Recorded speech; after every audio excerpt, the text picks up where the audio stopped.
Gracias, hermanos, pueden tomar asiento. Y hoy vamos a continuar a través de la epístola a los Efesios, serie que, si recuerdan, hemos titulado Una iglesia para la alabanza de su gloria. Y la intención es que podamos separarnos un poquito solamente del concepto individual del discipulado y podamos observarlo desde un contexto un poco más corporativo. El apóstol Pablo quiere que la iglesia vea, palpe cómo se ha de vivir la vida cristiana, cómo se ve la vida cristiana en la práctica. No obstante, él comprende que, como decimos en panameño, no es solamente soplar y hacer botella. La verdadera vida cristiana fluye del corazón. Y por eso, en los primeros capítulos de la carta, vemos una muy emotiva, pudiéramos decirlo así, descripción de lo que es nuestra salvación. Y esa emotiva descripción debe producir en nosotros un asombro, debe producir en nosotros un sentido de maravilla ante la obra de Dios en medio nuestro.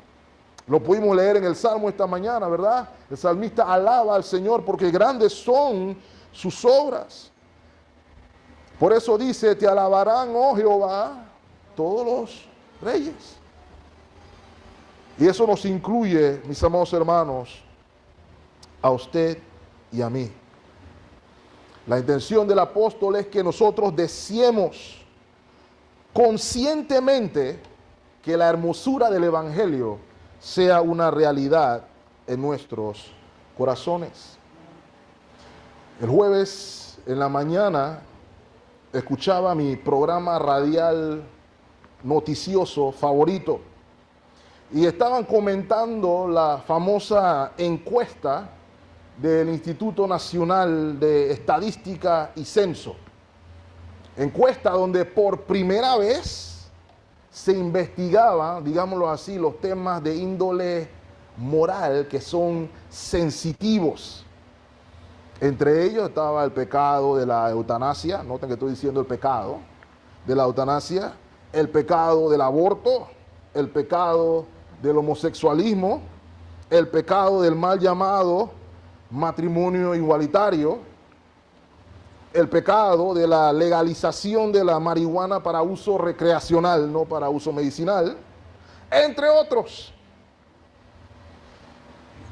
Y aun cuando el cómputo global de la encuesta permite que nos sintamos relativamente bien y decimos, bueno, Panamá todavía es un país relativamente conservador, aquellas cosas que estamos viendo en otros países sucediendo todavía parecen aún lejanas. Lo más llamativo no fue eso. Lo más llamativo fue que en la encuesta le hicieron preguntas a los encuestados, valga la redundancia, sobre su posición religiosa. Y algunos dijeron, soy católico, algunos dijeron, soy adventista, algunos dijeron, soy evangélico, y otros. Y lo que duele es ver que hay un gran porcentaje de católicos o también de evangélicos de acuerdo con muchos de los pecados que acabé de mencionar. Y lo pude contrastar en el programa radial, porque algunas de las personas decían cosas como, yo creo en Dios, pero, o yo soy evangélico, pero. Y hermanos, siempre que esa frase va acompañada de un pero, significa que esa persona está abrazando algo que Dios aborrece o aborrece algo que Dios ama. Es una de las dos. Pero llama la atención que estas personas se identifican como evangélicos, como cristianos. Se adscriben al cristianismo, pero lo hacen desde el punto de vista de formación. es para ellos meramente algo de formación. Yo creo estas cosas porque mi mamá era creyente. O yo creo estas cosas porque mi tío abuelo Fulgencio era muy devoto. Pero no por convicción. Y en sus corazones el evangelio no es una realidad consciente, mis amados hermanos. A mi mente vinieron las palabras de Isaías 29, versículo 13. Acompáñenme ahí, por favor. Isaías 29, 13 dice de la siguiente manera. Dice pues el Señor, porque este pueblo se acerca a mí, ¿cómo, hermanos? Con su boca y con sus labios, ¿qué hace? Me honra, pero su corazón está lejos de mí. Y su temor de mí no es más que un mandamiento de hombres que les ha sido enseñado. Hay un pueblo que dice que cree en Dios, hay un pueblo que dice que ama a Dios, pero su temor de Dios es un mero mandamiento, es un asunto de formación, solamente es importante. Y mis amados hermanos, el motivo de la serie del Sermón del Monte y el motivo de esta serie, una iglesia para la alabanza de su gloria, es que seamos conscientes todos de que el discípulo, la iglesia, son el resultado de una obra real, objetiva, palpable de Dios. La obra de Dios en medio de su pueblo debe producir un efecto consciente en todos nosotros. Y Pablo quiere que el creyente sea consciente de esto, valga la redundancia, que pueda vivir la vida como es debida y sabe que eso es imposible si es un asunto de mera formación. Necesita ser una realidad consciente y progresiva de la obra de Dios en nosotros. Y por eso él ora por la iglesia, que es lo que estamos viendo aquí. Y por eso titulamos el mensaje, una oración por la iglesia, que de hecho, hermanos, es la oración que hago por la iglesia y ruego que ustedes también hagan la misma oración por su iglesia. En estos ejemplos podemos ver la importancia de lo que significa orar las Escrituras. Y quiero que nos enfoquemos en dos cosas, mis amados hermanos, en este tiempo que estaremos aquí. Primero, en las circunstancias de la oración. Hay una circunstancia muy interesante en la que se da esta oración. Y segundo, en las peticiones de la oración que hace el apóstol Pablo para la iglesia. ¿Ok? Y sin más preámbulo, hermanos, entonces veamos cuáles son las circunstancias de la oración. Las palabras del verso 15 y verso 16 nos permiten ver las circunstancias y la actitud del apóstol Pablo en la oración. Dice el versículo 15, por esta causa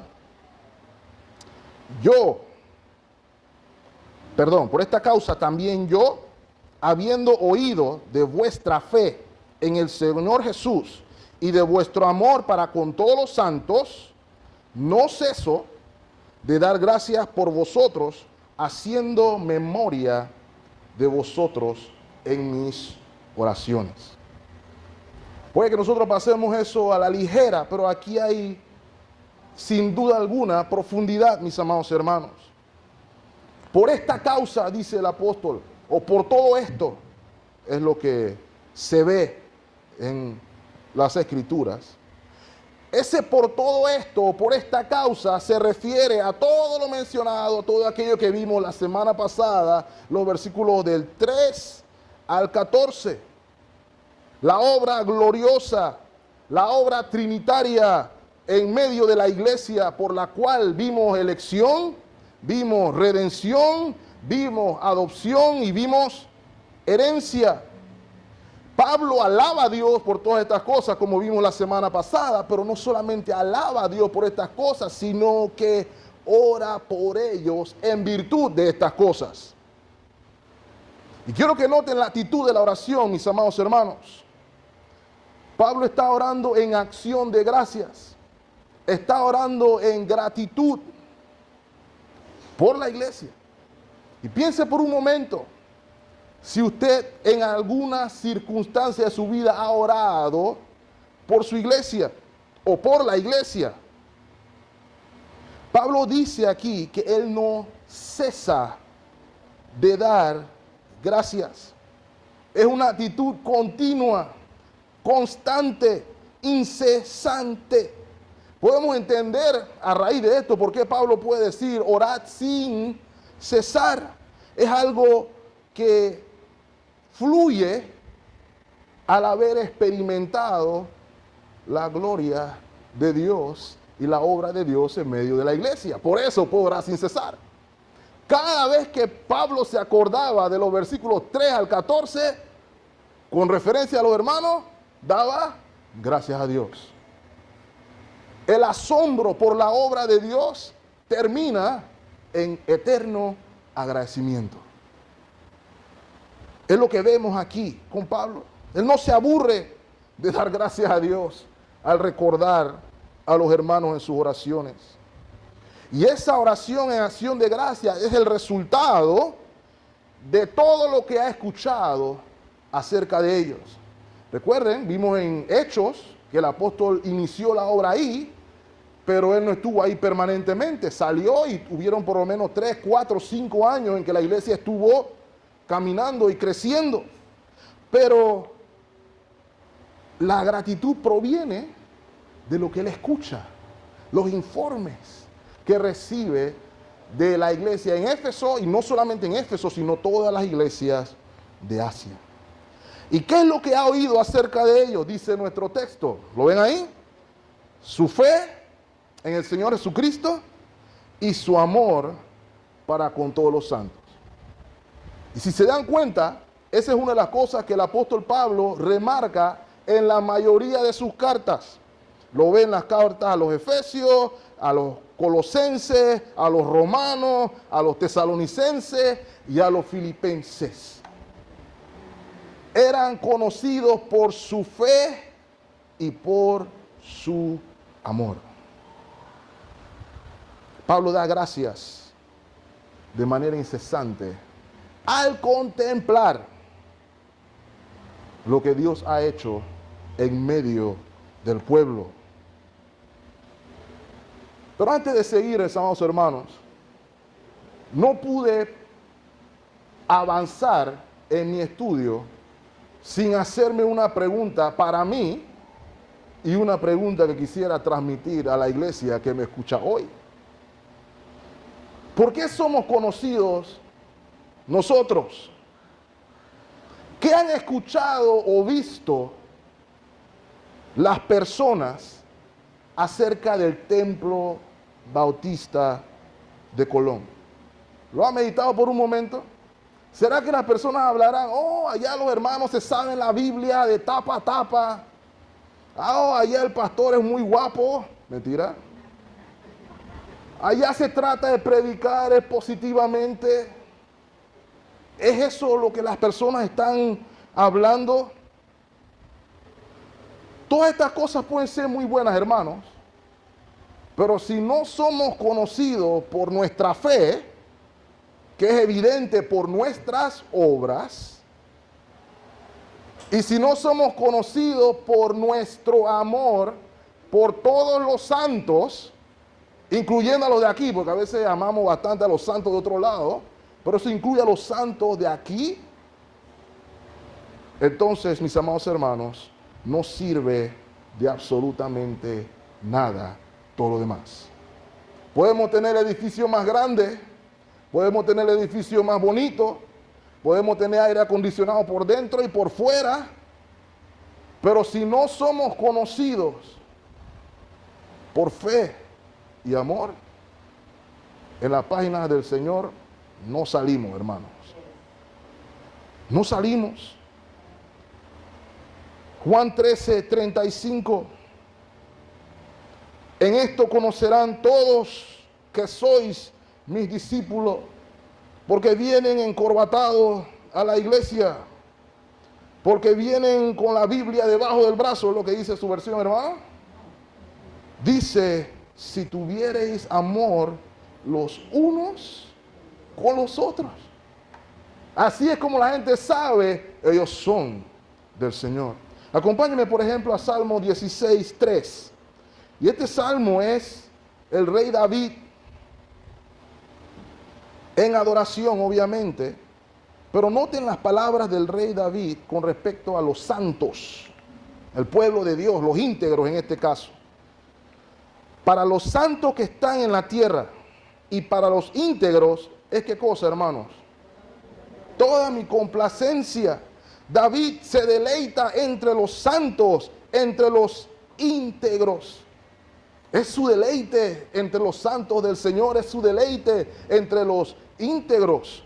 Se alegra cuando le dicen, nos vamos a la casa del Señor, como dice el Salmo. Nos alegramos cuando escuchamos el pasaje de la bendición que es estar los hermanos juntos y en armonía. ¿Es eso una realidad consciente, palpable, o lo vemos como un cliché? Permítame decirle que Pablo no lo veía como un cliché, sino como una realidad. De hecho, los efesios eran conocidos precisamente porque eso lo estaban viviendo. Permítame decirle también, hermano, que el deleite de David con los santos y los íntegros no es por lo que él declaró santo e íntegro. No es por el que yo declare santo e íntegro para parquear conmigo, como decimos aquí. Es quien Dios ha declarado santo e íntegro. Somos conocidos por eso, hermanos. Porque es preferible ser conocido por tener un edificio no tan bonito, pero que tengamos o seamos reconocidos por nuestra fe y por nuestro amor. Es mi oración, mis amados hermanos, que si hemos de ser conocidos por algo, que sea por esto. Pero no te hago más, hermanos. Aun cuando son conocidos por su fe y amor, el apóstol no dice, bueno, ellos son conocidos por su fe y su amor, así que ellos están bien. Sino que pide por ellos, pide en favor de ellos, pide por beneficio de ellos. Y tenemos una lección aquí muy importante con respecto a la vida de oración. Es constante, es permanente. No oramos solamente cuando las cosas están mal, porque algunos esperamos que todo esté mal para ir al Señor en oración. Pero usted y yo podemos ir al trono de la gracia cuando las cosas están bien y darle las gracias al Señor porque las cosas están bien, porque ha sido bueno con nosotros en las buenas y en las malas también. Es una actitud constante. Y la razón por la que es constante la vamos a ver en las peticiones. Y quiero que me acompañen a ver las peticiones de oración que arrancan desde el versículo 17 hasta el final en el versículo 23. El apóstol no solamente da gracias en su oración, él pide por la iglesia, él pide para la iglesia. Fíjese, hermano, si usted ve la vida de oración del apóstol a lo largo de las epístolas, ¿cuánto tiempo invierte el apóstol orando por él mismo? Prácticamente minúsculo. Él oraba en mayoría por las iglesias y para las iglesias. Su alegría estaba en el ver el desarrollo espiritual. Ese espiritual es muy importante y ahora lo vamos a ver con más detalle. De la iglesia, más que cualquier otra cosa. Notaremos que en las peticiones del apóstol no hay una sola que sea material. No va a haber nunca una oración, por el techo de la iglesia. No estoy diciendo que no podemos orar por el techo de la iglesia, pero la intención es que veamos el énfasis. ¿Cuál es la prioridad?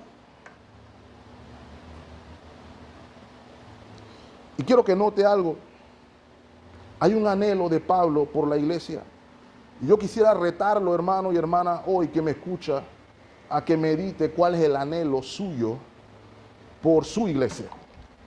Sí. Por su iglesia. ¿Cuál es su pensamiento? ¿Cuál es su deseo, digámoslo así, para el Templo Bautista de Colón? ¿Qué es lo que hay en su corazón por y para esta iglesia?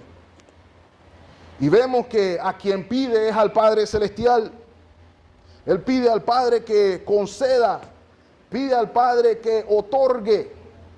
Y es obvio entonces, hermanos, que lo que pide no solamente es necesario, sino que es imposible que lo obtengamos por nuestra propia cuenta. Y veremos que aquello que el apóstol pide por la iglesia es única y exclusivamente posible por medio del Espíritu Santo de Dios. Noten, mis amados hermanos, el apóstol primeramente pide por el espíritu de sabiduría y revelación en conocimiento de Dios.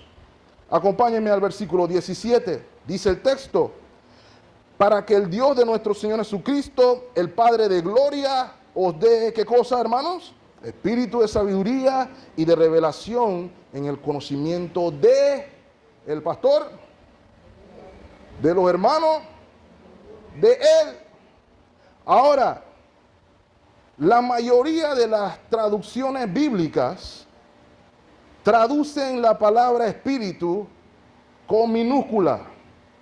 Si tiene la Reina Valera 1960, lo va a ver en minúscula. Si tiene la Biblia de las Américas, lo va a ver en minúscula. Si tiene la Biblia de la Nueva Biblia de las Américas, también lo tiene en minúscula. Y hay versiones en inglés que también lo tienen en minúscula, dando la impresión de que es el Señor el que concede un estado o un deseo o una capacidad mental. Sin embargo, hay otra cantidad de traducciones minoritarias que traducen ese espíritu en mayúscula, haciendo referencia al Espíritu Santo. Yo me encuentro inclinado hacia aquellas traducciones que la tienen en mayúscula. Considero, hermano, que aquí el apóstol está pidiendo que el Señor conceda el Espíritu Santo de sabiduría y de revelación.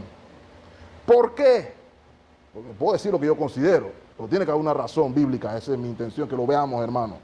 Entre otras cosas, porque el Señor mismo, Cristo Jesús, describe en su palabra el Espíritu Santo como el Espíritu de verdad. Juan capítulo 16, versículo 12, por ejemplo, dice: aún tengo muchas cosas que deciros, pero ahora no las podéis sobrellevar. Este es el Señor hablando a sus discípulos. Pero cuando venga el Espíritu de verdad, note la mayúscula ahí, Él los guiará a toda la verdad, porque no hablará por su propia cuenta, sino que hablará todo lo que oyere y os hará saber las cosas que habrán de venir. O sea que habrá que revelar cosas, ¿cierto? Dice el Señor: Él me glorificará, porque tomará de lo mío y os lo hará saber. Vamos al Antiguo Testamento, Isaías capítulo 11. El profeta está hablando acerca del Mesías, pero quiero que noten cómo describe al Espíritu que estará en el Mesías. Y reposará, Isaías 11:2, y reposará sobre él, ¿qué cosa, hermanos? ¿Quién? El Espíritu de Jehová. Mayúscula, ¿lo vio ahí? Punto y coma. ¿Espíritu de qué? De sabiduría y de inteligencia, espíritu de consejo y de poder, espíritu de conocimiento y de temor de Jehová. Isaías describe al Espíritu Santo como espíritu de sabiduría. Por esta razón, mis amados hermanos, considero que textos como el de la Nueva Versión Internacional, en este caso, captura mejor la idea. Noten cómo lo dice la Nueva Versión Internacional. Pido que el Dios de nuestro Señor Jesucristo, el mismo versículo 17, el Padre glorioso les dé, ¿qué cosa? El espíritu mayúscula de sabiduría y de revelación para que lo conozcan mejor. ¿Lo ven ahí? Ahora, mis amados hermanos, si esto es cierto, es obvio la pregunta que sigue, ¿cierto? ¿A qué se está refiriendo entonces Pablo con esto? ¿No tenían ya los efesios el Espíritu Santo? ¿No fue Pablo el que dijo en el versículo 13 que habían sido sellados con el Espíritu, las arras de nuestra salvación? ¿No fue Pablo el que dijo precisamente en el versículo 15 que conocía su fe y su amor por todos los santos? Más aún, porque necesitarían ser recordados de estas cosas si ya las conocían el día que creyeron. Y mis amados hermanos, este es precisamente el meollo de todo este asunto aquí. Pablo responde. El problema es que algunos pensamos que el evangelio es algo de un día.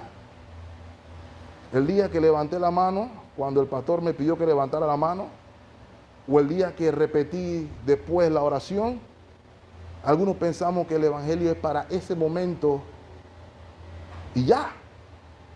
Pero la intención de Pablo aquí, en esta porción, mis amados hermanos, es que podamos ser conscientes de que la fe y el amor es el principio. Pero todo creyente, la iglesia, necesita crecer y comprender y perfeccionar esa fe y ese amor. Note, por ejemplo, Filipenses capítulo 1, versículo 6. Dice el apóstol Pablo a los filipenses, estando persuadido, estando convencido de que el que comenzó en ustedes la buena obra, ¿qué hará? ¿La dejó ahí? La perfeccionará hasta el día de Jesucristo. Aquello que fue comenzado debe ser perfeccionado. Filipenses 1:9.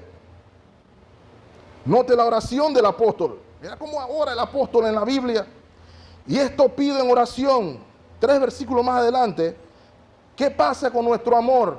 Que nuestro amor, ¿qué haga? Abunde aún más y más en ciencia y en todo conocimiento. ¿Lo ve ahí? Uno más. 1 Tesalonicenses capítulo 3, versículo 12.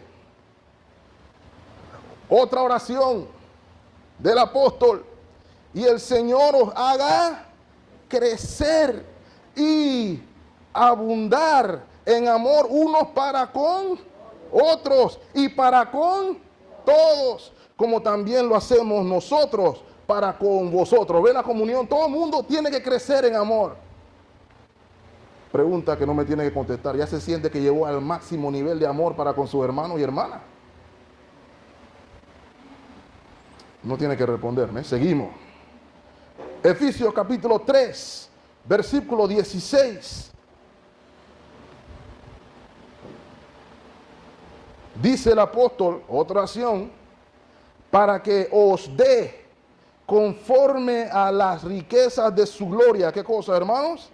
El ser fortalecidos con poder en el hombre interior por su espíritu. Aquello que el Señor concedió debe ser fortalecido también. Mis amados hermanos, Pablo está pidiendo para los efesios y para las iglesias circundantes en Asia Menor que el Espíritu Santo conceda un entendimiento mayor, un entendimiento pleno. Y no solamente eso, sino la capacidad para poner por obra ese entendimiento de Dios. Su voluntad, su amor, su evangelio para su gloria. A eso es lo que se refiere en sabiduría y conocimiento de Él. Y la manera en que Él hace esto, hermano, lo vemos en el versículo 18, la primera parte del versículo 18. Alumbrando los ojos de vuestro entendimiento. Así es como el Señor concede estas cosas. Porque, hermano, sin la iluminación del Espíritu Santo, los ojos del entendimiento espiritual o los ojos del corazón, que es la palabra literal que utilizó el apóstol Pablo, están cerrados a las cosas de Dios. Sin la obra del Espíritu Santo. Dice 1 Corintios 2:14, ¿cierto? El hombre natural no percibe las cosas que son del Espíritu de Dios, porque para él son locura. Y ahí pueden ver, hagan la extrapolación con la ilustración que les di al inicio, la gente en el programa de radio diciendo literalmente, Dios dice esto, pero yo creo otro, porque sería una locura lo que Dios dice.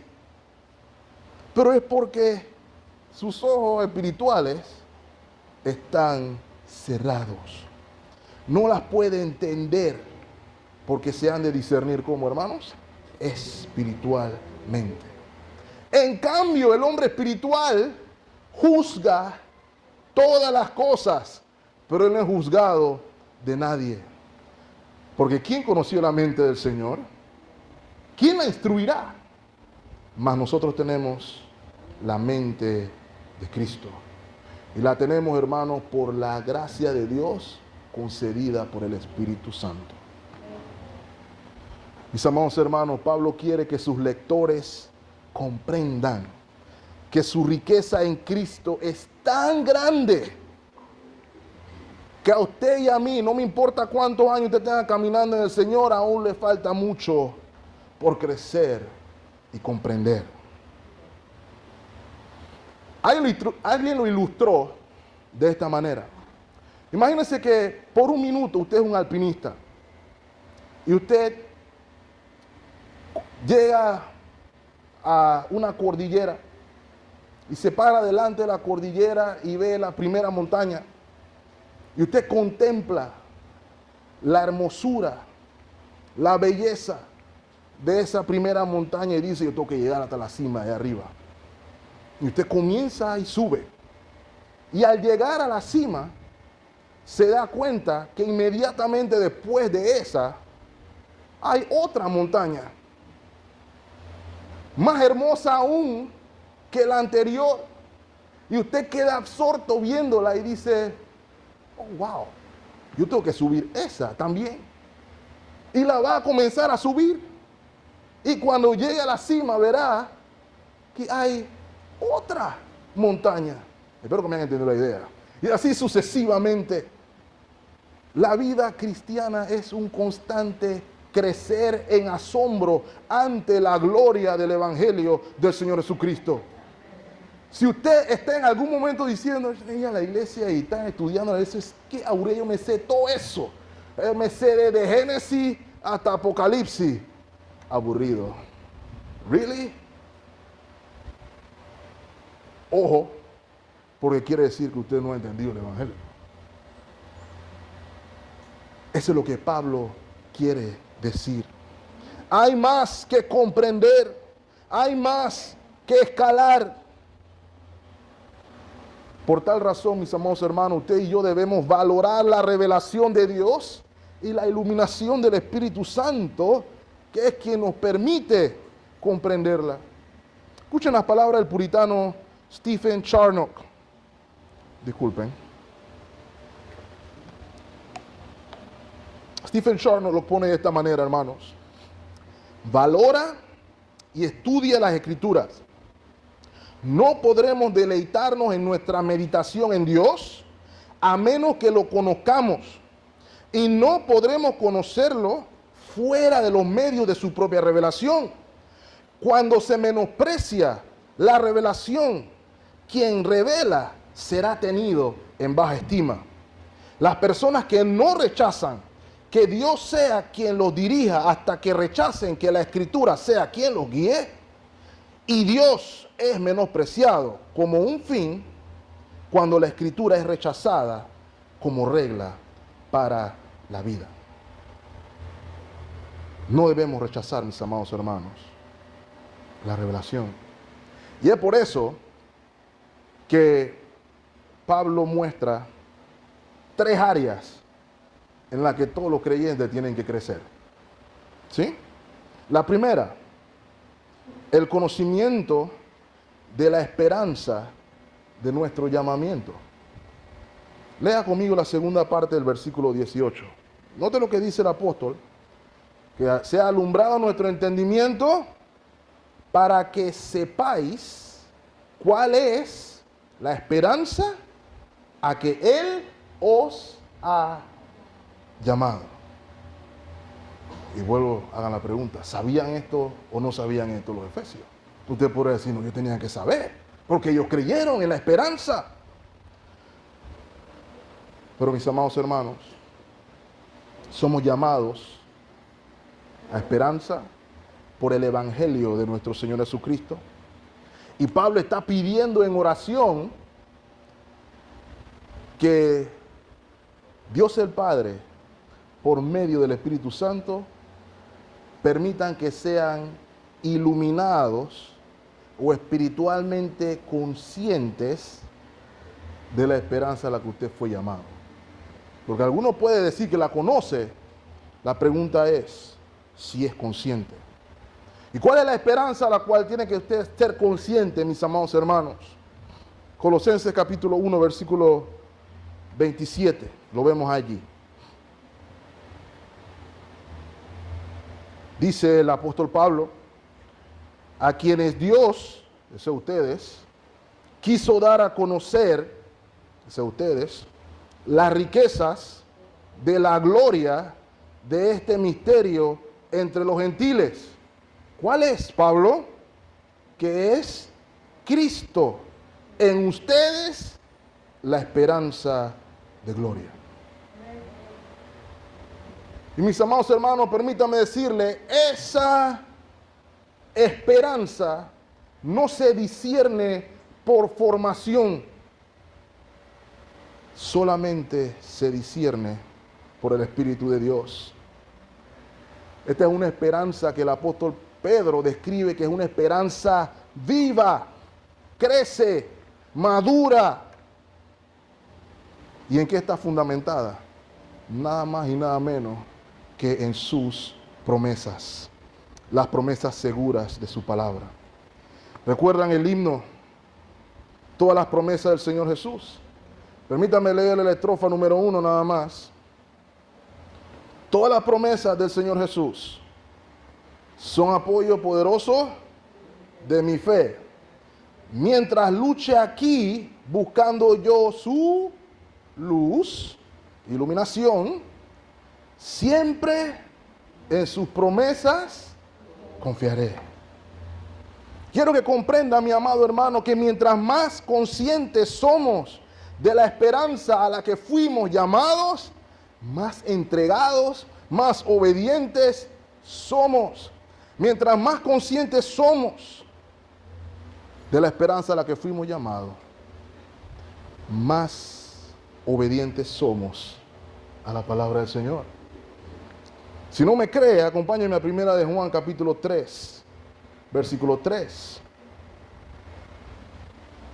Dice el apóstol Juan, y todo aquel, no dice alguno, todo aquel que tiene esta esperanza en Él, ¿qué hace? Se purifica a sí mismo, así como Él es puro. Va ligado, mi amado hermano. Mientras más entiendo, más quiero ser como Él. Mientras más entiendo la esperanza de mi vocación, más me consagro a Él. Y a veces nos preguntamos por qué la gente no está comprometida y por qué la gente no quiere saber nada de la obra. Estamos haciendo la pregunta incorrecta. Probablemente deberíamos preguntarnos si nuestros ojos espirituales han sido abiertos al entendimiento de la esperanza viva que tenemos en Cristo Jesús. Les digo más, mis amados hermanos, mientras más conscientes somos de la esperanza a la que fuimos llamados, somos más pacientes y expectantes al cumplimiento de cada una de esas promesas. Y no, hermano, no estoy hablando de promesa de casa, ni de carro, ni de esposa, ni de hijo. Estoy hablando de Cristo Jesús, la esperanza de gloria. ¿Qué es la esperanza que nos debe interesar? Nuestras necesidades más importantes, hermano, aunque parezca difícil de entender, no son físicas. Nuestra necesidad más importante es espiritual. No estoy diciendo que no hay que poner atención a la esperanza o las necesidades físicas, pero no podemos ignorar las necesidades espirituales por las necesidades físicas. Mire las oraciones, hermano. Leímos hace un poquito, en el tiempo de la ofrenda, los macedonios. Ellos querían ofrendar más allá de sus fuerzas. Mucha plata no tenían, pero ¿sabe qué estaban ellos? Clarito, con la esperanza a la que habían sido llamados. Así que sirvieron al Señor con todo lo que tenían, conscientes de su esperanza. Pero yo acepté al Señor en 1978, pero vives conforme a esta realidad. La segunda, el apóstol no solamente pide que el Señor conceda un entendimiento pleno de su esperanza, de la esperanza de su llamado en Cristo, sino que quiere que tengan conocimiento de la riqueza, de la gloria de su herencia en los santos. Y esa es la segunda parte, o la tercera parte, mejor dicho, del versículo 18. ¿Lo ve ahí? Y dice, ¿y cuáles las riquezas de la gloria de su herencia en los santos? Y note, el apóstol está diciendo aquí, igual, que por medio del Espíritu Santo ruega que seamos iluminados o espiritualmente conscientes de todas las bendiciones que tenemos en Cristo y por Cristo. Y estamos hablando, hermanos, de bendiciones referentes a la salvación. ¿Lo ve que dice el versículo 19? Hay que saber cuál es la supereminente grandeza de su poder para quienes, con nosotros, los que creemos según la operación del poder de su fuerza. Mis amados hermanos, es el poder de Dios el que garantiza las promesas. Es el poder de Dios el que certifica la herencia en nuestro caminar. En su vida cristiana, hermanos, si hemos caminado con el Señor, somos testigos del poder de Dios. Vimos hasta hace un par de días, ¿no?, los efectos del huracán Ian en la televisión.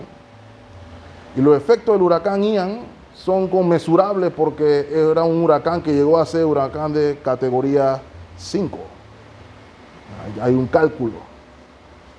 Y hermano, quiero que sepan, esa es nada más una muestra minúscula del poder de Dios. Porque el poder de Dios, mis amados hermanos, es inconmensurable. Pero aun cuando es inconmensurable, usted y yo somos evidencia de que el poder de Dios es lo más que hay. ¿Dónde se ve el verdadero poder de Dios en acción, hermanos? Cuando usted ve vidas transformadas en medio de usted y de mí. Cuando un corazón orgulloso se para delante del Dios de gloria y el Señor de gloria dobla la rodilla y esa persona dice, como Nabucodonosor, ¿quién como Jehová el Altísimo? Esa es la muestra del poder de Dios. ¿Queremos saber el poder de Dios? Abra la Biblia en su casa. Y el que ha abierto la Biblia en su casa y ha visto el poder de Dios en cómo la palabra de Dios transforma las vidas de aquellos que escuchan, es la evidencia del poder de Dios. Romanos 1:16 dice que no me avergüenzo del evangelio porque es poder de Dios para salvación a todo aquel que cree. Ese es el poder de Dios. 1 Corintios 6. Quiero que lea conmigo desde el verso 9 al versículo 11.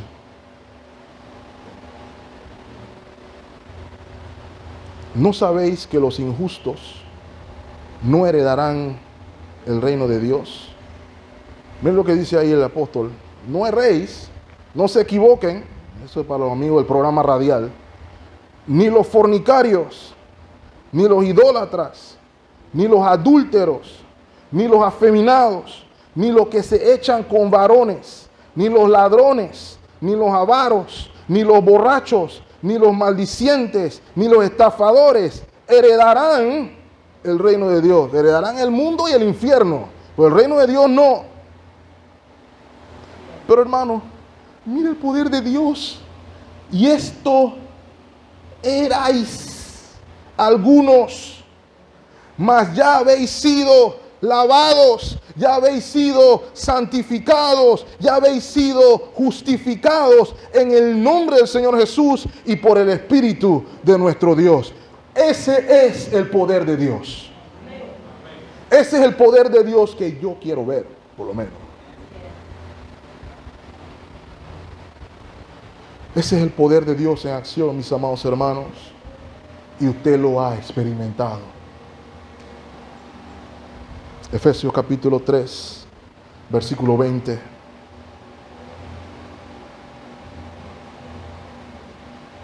Dice el apóstol, lo vamos a ver cuando lleguemos al capítulo 3, pero igual quiero que lo vean. Y aquel que es, ¿qué cosa, hermanos? Poderoso para hacer todas las cosas mucho más abundantemente de lo que pedimos o entendemos, según el poder que actúa en nosotros. Ese es nuestro Dios. Por eso usted puede decir, las promesas en Cristo son sí y amén. Es por eso que usted puede decir, en Cristo Jesús, la esperanza de gloria. Y el ejemplo más poderoso lo tenemos en el testimonio de nuestro Redentor, ¿verdad? Lea conmigo los últimos 3 versículos.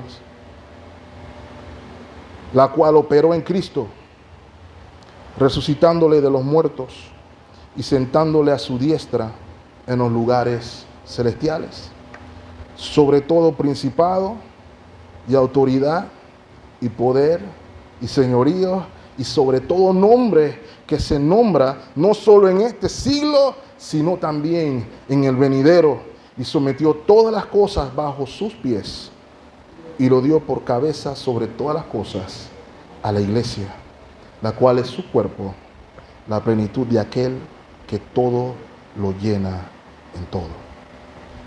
Hermano, espero que lo podamos ver ahí. El mayor ejemplo del poder de Dios en acción lo vemos en Cristo Jesús, quien fue resucitado al tercer día de su crucifixión por el poder de Dios. Por cierto, hermanos, aquí es donde vemos un ejemplo palpable de Dios certificando la promesa por su poder. Porque escúcheme bien, hermano, el mismo poder que resucitó al Señor de entre los muertos es el mismo poder que nos resucitará a nosotros glorificados en aquel día. El mismo poder que, si no hemos dormido hasta el momento, nos transformará de corruptible a incorruptible por el poder de Dios. Por eso usted y yo podemos decir, porque Él vive, nosotros también viviremos. Y hermanos, Él no solamente fue resucitado por el poder de Dios, sino que fue exaltado por el poder de Dios. Compró nuestra redención, satisfizo la ira de Dios, compró nuestra justicia y está sentado a la diestra de Dios. intercediendo por usted y por mí. Y nótelo, ahí está diciendo no que está ocupando mucho espacio, pero que no que está sobre mucha gente. Y está exaltado sobre todo principado y autoridad, todo dominio, y no ahora, sino que ahora y siempre. ¿Qué le quiero decir con esto, hermano? El poder de la resurrección indica que no hay poder, no hay demonio, no hay persona alguna que pueda obstaculizar lo que Dios prometió para usted. Por cosas como esa, el creyente puede confiar en la victoria sobre el pecado. Por cosas como esa, el creyente puede confiar en que su Señor no lo desamparará nunca. Por cosas como esa, el creyente puede recordar el Salmo 23.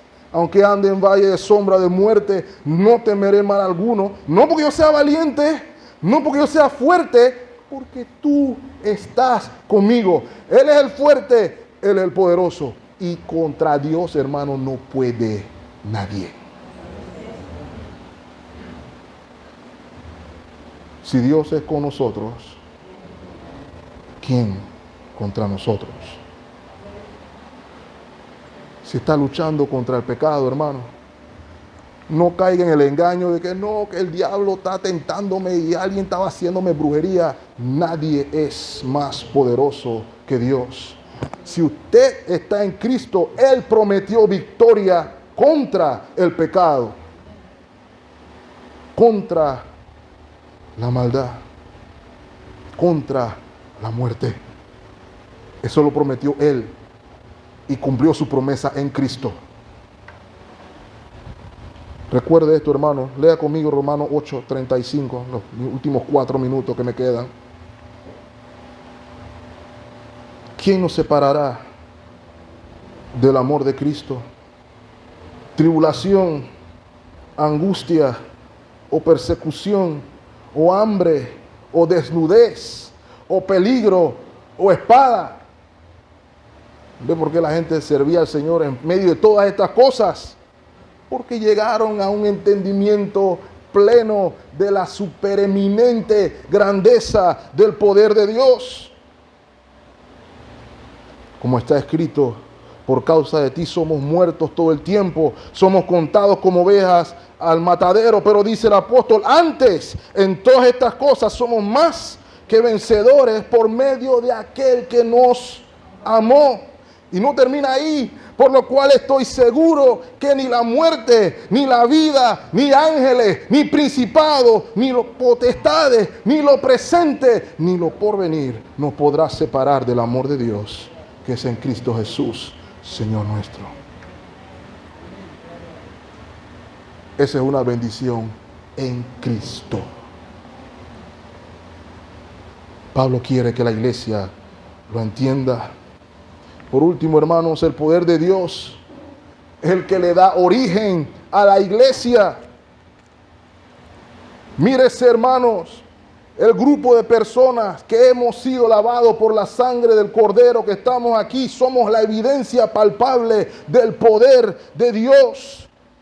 La iglesia es el resultado del poder de Dios y la obra de Cristo, de la cual Él mismo es la cabeza y por la cual, hermano, estamos en unión eterna con Él. ¿Lo ve ahí? En el principio de los tiempos, desde antes de la fundación del mundo, Dios diseñó que ustedes y yo, hermanos, en Cristo fuéramos plenitud, llenándolo todo. No porque usted fuera necesario para que se hiciera la plenitud, sino porque Cristo quiso hacerlo parte de la plenitud. Por gracia, por la fe. Mis amados hermanos, si usted no me entendió nada de lo que yo dije hoy, quiero que entiendan conmigo 4 cosas. Mientras avanzamos en la vida cristiana, los versículos del 3 al 14, nunca lo pasamos por alto. El Evangelio no es algo que descubrimos un día y después vamos a otra cosa. Permítame decirle, hermano, en el Evangelio que fuimos salvados, es en el Evangelio que vamos a crecer. En el Evangelio que estamos creciendo, seremos glorificados. Todo es en el Evangelio de Cristo. Crezcamos en la profundidad del Evangelio. Por eso Pablo pudo decirle a los corintios, cuando estaba en medio de ustedes, no me propuse saber más nada que qué cosa. Cristo y Cristo crucificado. ¿Qué es eso? El Evangelio. La madurez cristiana está marcada por un querer profundizar siempre en un entendimiento del Evangelio más profundo. Un entendimiento de cuán grande y horrible es nuestro pecado. Y un asombro consecuente, maravillado por la gracia de Dios, perdonando pecadores aún hoy. Y que aún cuando hemos pecado grandemente, Él derrama sobre nosotros tan grande salvación. Ningún cristiano debe permitir que sus circunstancias lo separen de esa meta, hermanos. Note, Pablo está diciendo aquí, esto es para toda la iglesia, para los esposos, para la esposa, para los hijos, para los padres, para los amos, para los esclavos. ¿Lo ven ahí? Es para todo el mundo, para que se considera avanzado, para que se considera lento. Persiga la meta, un conocimiento pleno del Evangelio. Mis amados hermanos, el Evangelio no es una historia bonita que contamos a nuestros hijos. El Evangelio forma, sí, pero el Evangelio es poder de Dios para cambiar vidas, transformar circunstancias, reconciliar matrimonios, restaurar hogares. Eso lo logra el poder del Evangelio. No deje que sus frustraciones impidan su búsqueda. Y cierro con esto.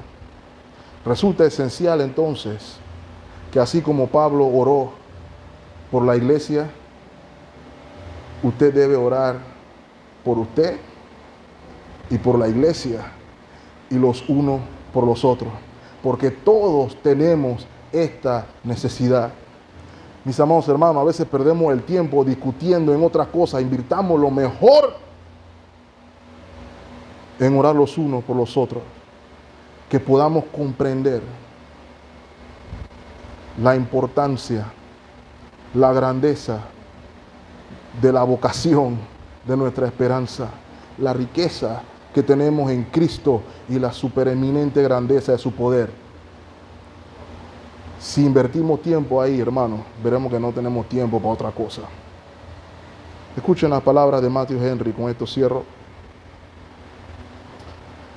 El teólogo Matthew Henry lo pone de esta manera: si discutiéramos menos y oráramos más con y por unos y otros, diariamente veríamos más y más cuál es la esperanza de nuestra vocación y las riquezas de la gloria divina en esta herencia.